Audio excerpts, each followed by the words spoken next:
It's for self-reflection. You might need it. Oh my God. I'm not the type of guy who wakes up on Father's Day expecting a big celebration or anything special, but I figured I'd at least get something better than becoming the punchline to a joke I didn't see coming. That Sunday morning in June started like any other.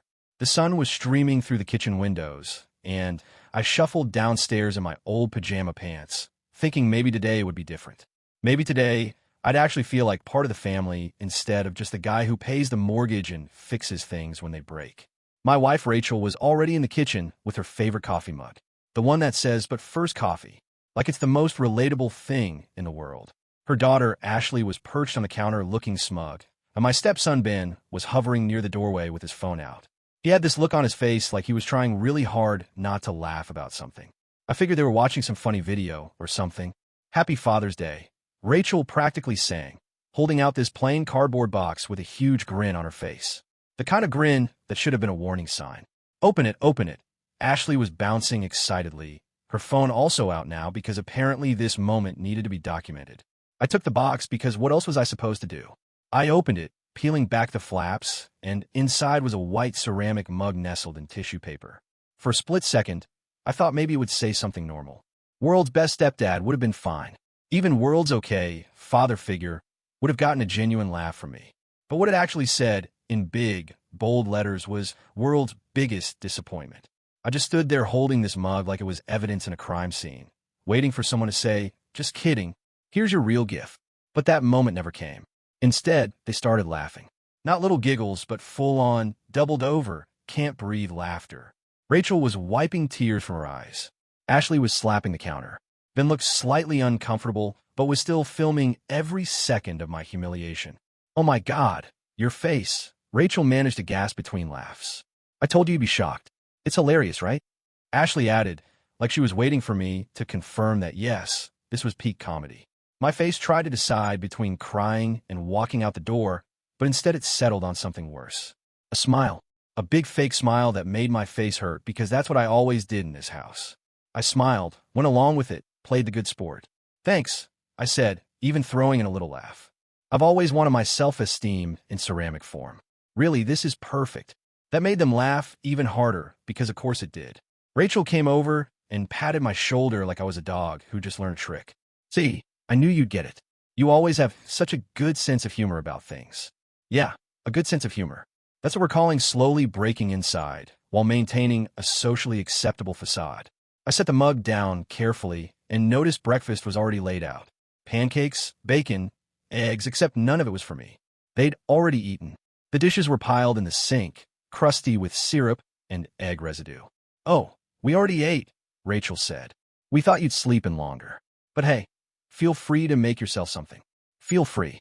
Like it was a privilege. "No problem," I said, still smiling. "I'll just clean these up first." And I did. I stood at that sink scrubbing dried pancake batter while they moved to the living room, their laughter fading into background noise. I thought about all the Father's Days before this one. The ties I'd gotten that I never wore. The card that felt hollow because I wasn't really their dad, was I? But this was different. This wasn't just forgetting or being thoughtless. This was intentional. They'd specifically chosen a mug that said, "World's biggest disappointment," and thought, yeah, this is perfect for Mike. This is exactly how we see him. I dried my hands and made a quiet decision. Not a dramatic one, just a simple one. I was done. That night, after everyone had gone to bed, after I'd smiled through dinner and said goodnight like everything was normal, I packed a bag. Just the essentials. Clothes, my toolbox from the garage, and that last shred of dignity I'd been holding on to. I didn't leave a note or write some long explanation. What would have been the point? I just walked out the front door, got in my car, and drove. 2 weeks went by before I finally turned my phone back on.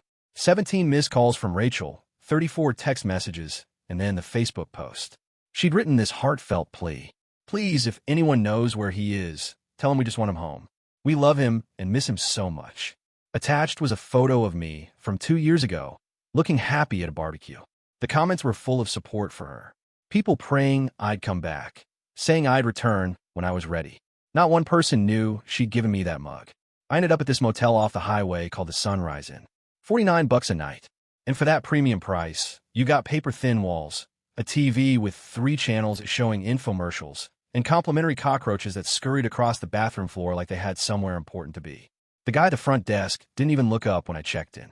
Just slid me a key attached to a plastic tag with a room number written in Sharpie and went back to watching what looked like a documentary about aliens. No questions, no concerned looks, just cold, impersonal, beautiful business. Room 9 was exactly what you'd expect. One bed that sagged in the middle, a nightstand with a flickering lamp, a painting of a boat on the wall that was somehow both boring and unsettling. The carpet had that specific pattern designed to hide stains. I dropped my bag on the bed and just stood there listening to the sounds. Someone was arguing 3 doors down. Above me, someone was either moving furniture or practicing wrestling moves. The ice machine down the hall made this grinding noise every few minutes. This was my life now. I spent that first week in a fog. I'd wake up, stare at the popcorn ceiling, counting stains, shuffle to the convenience store for coffee that tasted like it had been brewed in a tire, and maybe grab a breakfast burrito that was definitely older than it should be. My phone stayed off. I wasn't ready for what I knew would come eventually. When I finally turned it on to check my bank account, because financial reality waits for no man's emotional breakdown, that's when I saw it all. The calls, the texts, and that Facebook post that had been up for 3 days with 200 comments. I clicked on Rachel's profile, because apparently I enjoy making things harder on myself. And there it was, pinned to the top like a missing persons poster. The photo she'd used was from 2 summers ago at the neighborhood barbecue. I'm holding a grill spatula, wearing an apron that says Grill Sergeant, smiling like I just won the lottery. I looked happy in that photo. I looked like I belonged somewhere. The comments section was exactly what you'd expect. Sandra from Rachel's yoga class. Praying for you, hun. He'll come back when he's ready. Kevin from my old job. Bro, wherever you are, just know we're thinking about you. Rachel's sister Diane, who never liked me anyway. Some people just can't handle commitment. Stay strong, sis. Not one of them knew the truth. Not one person in that comment section had any clue that Rachel had given me that mug. That Ashley had filmed my humiliation like it was content for her social media. That I'd spent Father's Day scrubbing their dirty dishes while they laughed. But here's what really got me. The thing that made me actually laugh out loud in that depressing motel room. She'd said, the kids are devastated. The same kids who'd thought world's biggest disappointment was comedy gold. The same kids who'd gone about their day after I left like nothing happened. The thing about rock bottom is you can only stay there so long before you either dig deeper or start climbing. And I'm not a digger by nature. I'm a fixer. That's what I do. I fix things. About 3 weeks into living at the Sunrise Inn, I looked at myself in the bathroom mirror and didn't recognize the guy staring back. My hair was too long in an I've given up way. My beard had gone from rugged to might be hiding birds in there, and I was wearing the same shirt for the 3rd day straight. This is not okay, Mike, I said to my reflection. So I did something radical.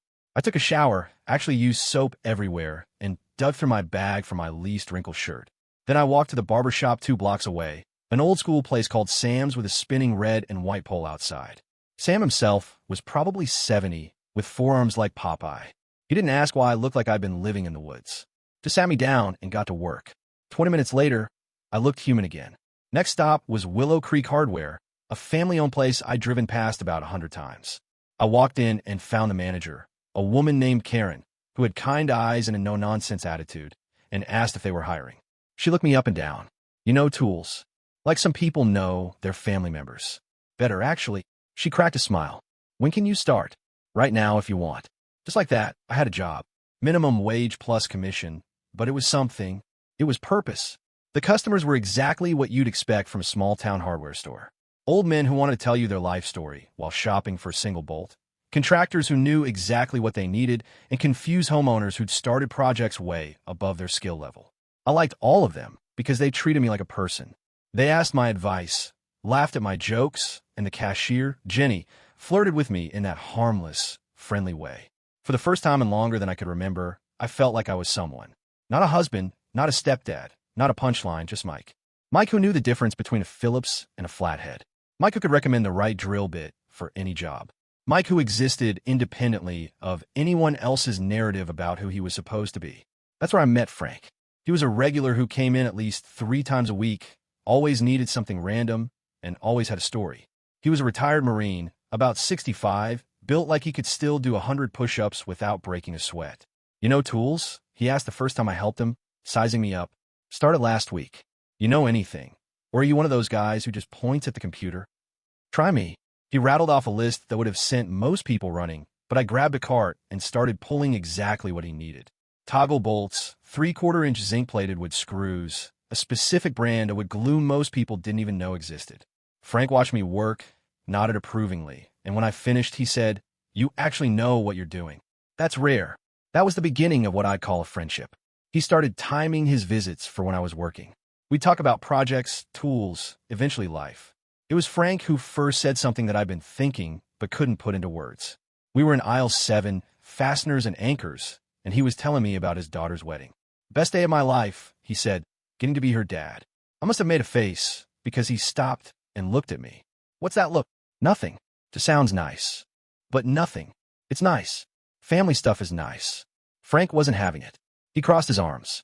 "Listen, son, I've been coming to this hardware store for 15 years. I've seen a lot of employees come and go. Most of them are young folks working summer jobs who barely look up from their phones. But you're different. You know what you're doing. You're good with people. And you look like someone took everything from you, came back to apologize, but the apology somehow made it worse." I opened my mouth to protest, but he held up a hand. "I'm not asking for your life story, but I'm going to tell you something that took me way too long to learn. People who laugh at you aren't people who love you. They're just people who need an audience." I stood there, surrounded by fasteners and anchors, which felt deeply symbolic, and something in my chest cracked open. "They gave me a mug for Father's Day," I said. It said, "World's biggest disappointment." Frank didn't laugh or look shocked, just nodded slowly. "And you stuck around after that?" "For a few hours. Then I left." "Good. That's good." He grabbed his stuff and started heading to check out, then paused and turned back. "You know what the thing about disappointment is, Mike? It's not a reflection of you. It's a reflection of their expectations. And if their expectations were that you just take it and keep smiling, then disappointing them is exactly what you should do." I also started eating breakfast at Nora's Diner every morning. It became my routine, my one consistent thing in a life that had gone completely off the rails. Nora's was one of those places time forgot, but in a good way. Red vinyl booths with duct tape covering the cracks, black and white checkered floor, spinning stools that squeaked. The whole place smelled like bacon grease and coffee that had been sitting on the burner too long. And it was perfect. The waitress, Betty, worked the morning shift. She was probably mid-50s, with hair dyed an aggressive shade of red, and she called everyone sweetheart. She'd refill your coffee without asking. Remember how you took it after the first visit, and had this gift for knowing when someone wanted to chat and when they just wanted to be left alone. "Morning, sweetheart," she'd say, coffee pot already in hand before I even sat down. The usual. The usual was 2 eggs over easy, wheat toast, hash browns that were crispy enough to use as weapons. It cost $6.95, which felt like a bargain. Some mornings, when I looked particularly rough, she'd slide an extra piece of bacon onto my plate without charging me. Small gesture, huge impact. About 3 months in, I did something that seemed unusual at the time. I started a YouTube channel. I know every middle-aged guy going through a difficult time thinks he's going to become a YouTuber. I wasn't unrealistic enough to think I'd become famous, but I figured it would be a portfolio at least. Proof that I knew what I was talking about. I called it Fix It Frank because I'm not great at naming things. My first video was filmed on my phone, propped up on a stack of books in my motel room. It was about different types of screwdrivers and when to use them. Riveting content, I know, but I made it funny. I used the same sarcastic humor that had kept me grounded through years of being the family joke, except this time I wasn't on it.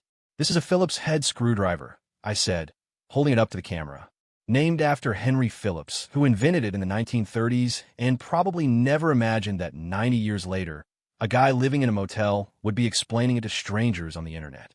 I posted it at midnight on a Tuesday because I was too nervous to post during normal hours, then turn off my phone and try to sleep. Next morning, 53 views, 12 likes, 3 comments. "This is actually helpful. Thanks. Subscribed. More, please." Finally, someone who doesn't talk like a robot. I made another video, then another. Reviews of tools I'd used at work. Tutorials on basic repairs. A particularly enthusiastic rant about why people need to stop using duct tape for everything. That one went viral by my standards. 20,000 views in a week. Companies started emailing me, small ones at first, asking if I'd review their products. They'd send me free stuff, and I'd make honest videos. This drill costs $49 and claims it can handle any job around the house. That's a lie. I used it to hang 3 pictures, and it started smoking. Not metaphorically like it was cool, actually smoking like it was about to catch fire. 0 stars. Don't buy this. The views kept climbing. My subscriber count hit 5,000, then 10,000. Companies I'd actually heard of started reaching out with sponsorship offers. Not enough to quit my day job, but enough to move out of the Sunrise Inn into an actual apartment. A one-bedroom place above a pizza shop in downtown Willow Creek that smelled like pepperoni and possibilities. Frank helped me move, which was easy because I barely had anything. But I had a real bed frame now, a desk for editing videos, a bookshelf that was mostly empty but made me feel like an adult. Look at you, Frank said. From motel to apartment. From setback to minor internet celebrity. What's next? Let's not get ahead of ourselves. I'm serious, Mike. You've done something here. You took a difficult situation and turned it into something. Most people just stay in the difficult situation and complain. You climbed out. Standing there in my new apartment, small and smelling like pizza, but mine, I couldn't argue. He was right. I had done something. Meanwhile, I'd been thinking about Ben, my stepson. He was the quiet one who'd looked uncomfortable filming my humiliation, but still did it. He'd never really joined in on the jokes, just existed in the background like a stagehand in a play he never auditioned for. I'd been so focused on getting away that I hadn't thought about how it would affect him. So about 4 months after I left, I did something I hadn't done in years. I wrote a letter, an actual pen and paper letter, because some things deserve that weight. I sat at my desk with a pad from the dollar store and a pen from the hardware store and started writing. The first draft was terrible, too angry. I crumpled it up and started again. The second was too casual. The third felt right. Hey, bud. It started, because that's what I'd always called him. I'm okay. I know you're probably wondering where I went. Or maybe you're not. I don't know what your mom told you, but I wanted you to hear it from me. I didn't leave because of you. Sometimes adults need to step away to find their peace. That sounds vague and probably frustrating, but the truth is complicated. I'm not going to speak poorly about your mom, but I can't pretend everything was okay when it wasn't. I stayed as long as I could, tried as hard as I could, and eventually had to choose between being there and being okay. I chose okay. I hope someday you understand that. You're a good kid, Ben. Quiet but good. You've got this way of seeing things that most people miss. Don't lose that. If you ever want to talk, I'll be at Willow Creek Library on Saturday at 3 p.m. Just sitting there, probably reading something boring. If you show up, great. If you don't, I understand. No pressure, no expectations. Take care of yourself, bud. And remember, you're not responsible for other people's happiness, just your own. Mike. That Thursday, I drove to his school, waited in the parking lot, feeling incredibly out of place until I saw him come out. Headphones in, backpack slung over one shoulder, looking at his phone. Ben. He looked up and his face cycled through about 17 emotions in 3 seconds. Mike, what are you doing here? I wanted to give you this. I held out the envelope. I know it's a bit unusual, but I didn't have your number and didn't want to contact you through your mom. He took it slowly. Is everything okay? I'm fine. Better, actually. Read the letter. It explains everything, or tries to. He held the envelope, turning it over. Mom said you just left without saying anything. That's true. I did, and I'm sorry for that. You deserve better. He nodded, but didn't say anything else. Saturday, I said. 3 o'clock. Library, if you want. Okay. I showed up at 2:30 because I'm the kind of person who arrives early to everything. The library was one of those small-town libraries that felt like someone's grandmother's house. Lots of wood paneling, the smell of old books, big windows. I found a table near the back and sat with a book about woodworking that I wasn't actually reading. I was watching the door.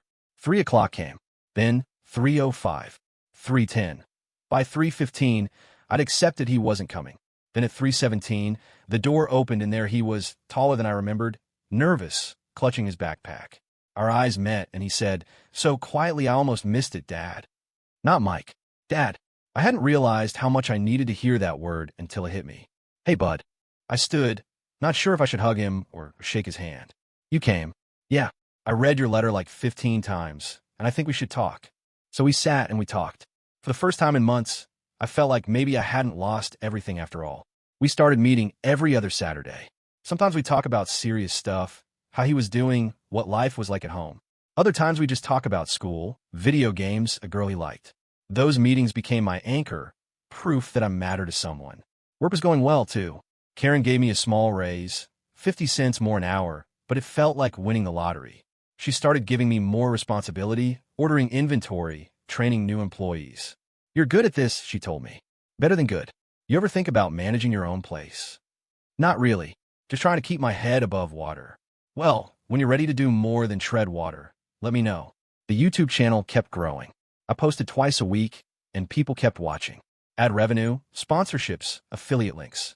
It wasn't quit your day job money yet, but it was pay rent and eat real food money. It was freedom money. Then, around month 5, Ben mentioned during one of our Saturday meetings that Rachel had been asking about me a lot.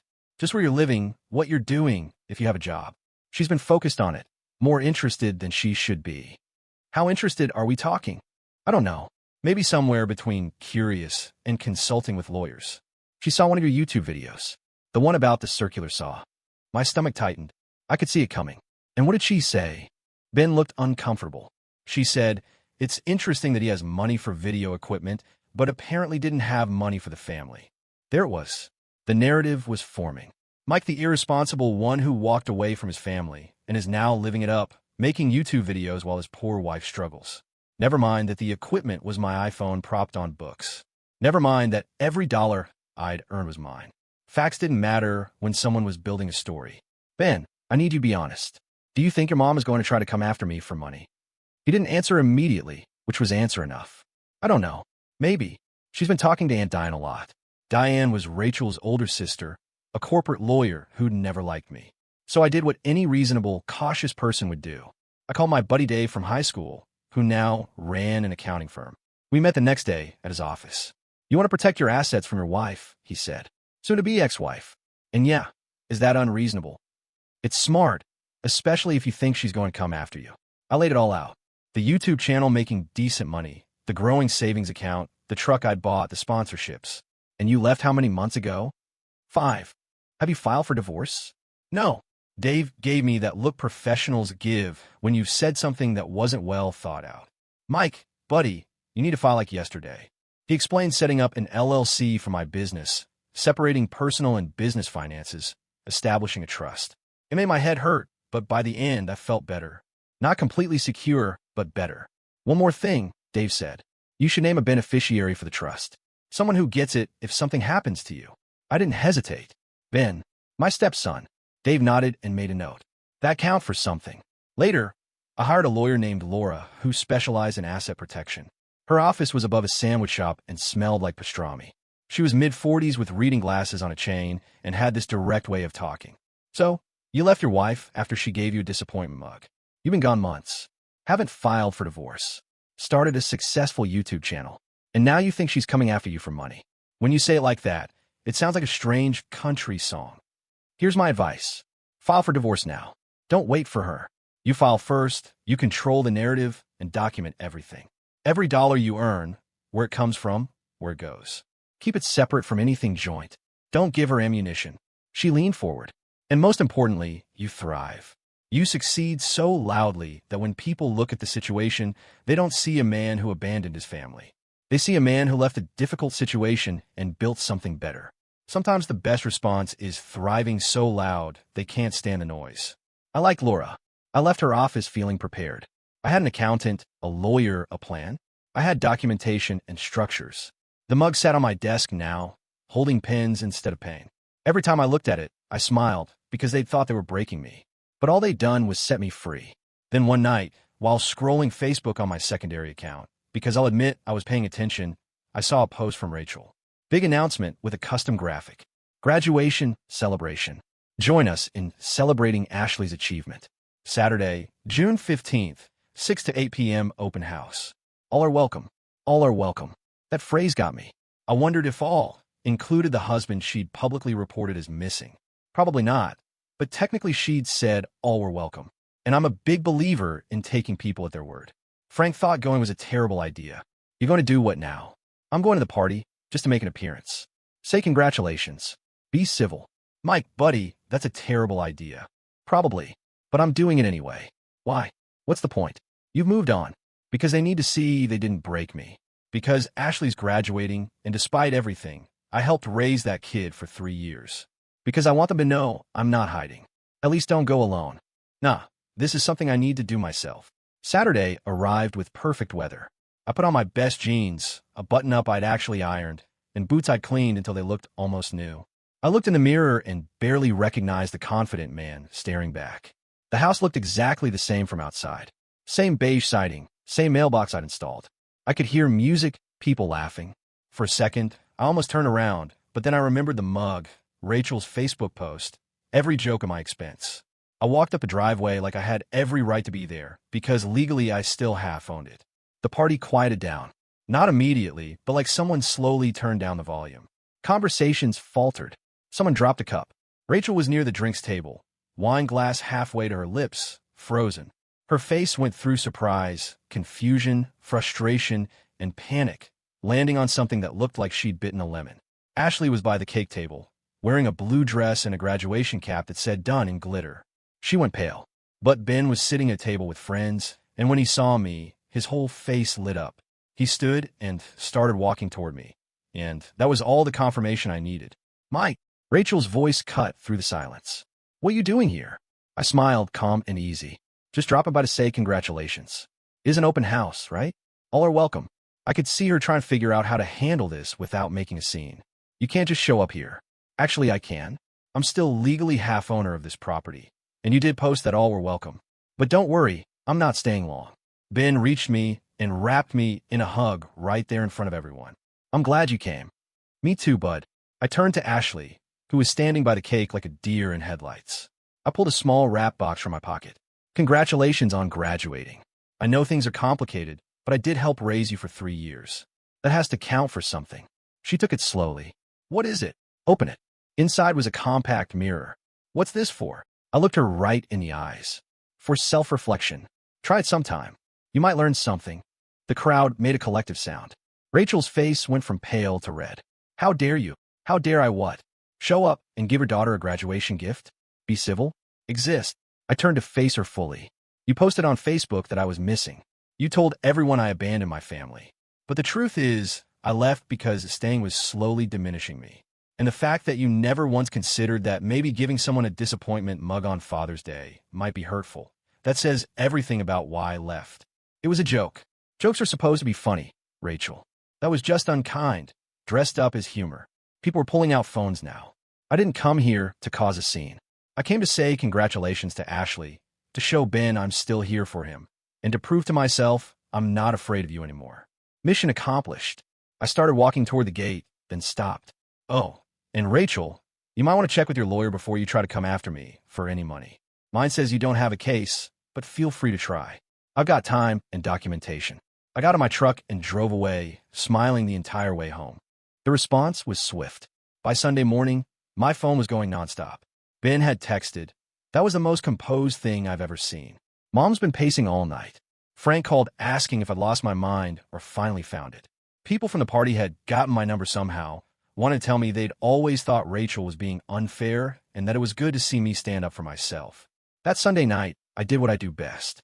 I turned my experience into content. I sat at my desk, set up my phone, and recorded what would become my most viewed video ever. Hey everyone, Mike here from Fix It Frank. Today we're not talking about tools or repairs. Today we're talking about the day my family gave me a mug for Father's Day that said, "World's biggest disappointment." I told the whole story honestly, without naming names or showing faces. The mug, the laughter, the leaving, the rebuilding. At the end, I held up the actual mug. This mug sits on my desk now, holding my pens, not my pain. Because when people label you as a disappointment, they're telling you about their expectations, not your worth. They expected me to stay and keep taking it. I disappointed them by choosing myself instead. I titled it, "World's Biggest Disappointment," the day my family gave me freedom in a mug. It went viral. 500,000 views in 48 hours. The comments became a support group for people, mostly men, who'd been through similar situations. News outlets picked it up. I did interviews, always keeping it classy, never naming names. 2 weeks later, I got an email from Ashley. "I'm sorry. I read your post. Watch your video. I didn't understand before. I'm sorry for the mug, for laughing, for not seeing what it was doing to you. I don't expect you to forgive me or want anything to do with me, but you deserve to know that I finally get it. You weren't the disappointment. We were disappointed in ourselves and took it out on you. That wasn't fair. I'm working on being better. I hope you're doing well. You seem happy in your videos. I'm glad. It wasn't a complete resolution, but it was honest, and that was more than I'd gotten while living there." I wrote back thanking her and saying the offer for coffee was open if she wanted to talk. She never took me up on it, but knowing she'd reached out and grown enough to recognize what happened was enough. The divorce papers went through without contest. Rachel realized that fighting would make her look worse, especially after my video. Sometimes the court of public opinion is more powerful than actual court. Now, that mug still sits on my desk, holding pens and paper clips. People ask why I keep it if it reminds me of difficult times. But it reminds me that I survived, that I took the worst gift someone could give me and turned it into motivation. Every morning, I grab a pen from that mug to write my to-do list, and every morning I smile. They thought that mug would define me. They were right, just not how they intended. It defined the moment I chose myself. The moment I decided that being called a disappointment by people who didn't value me was better than being valued by people who only saw me as a joke. I was the world's biggest disappointment to them. But to myself, I was finally enough. And that's the only opinion that really matters.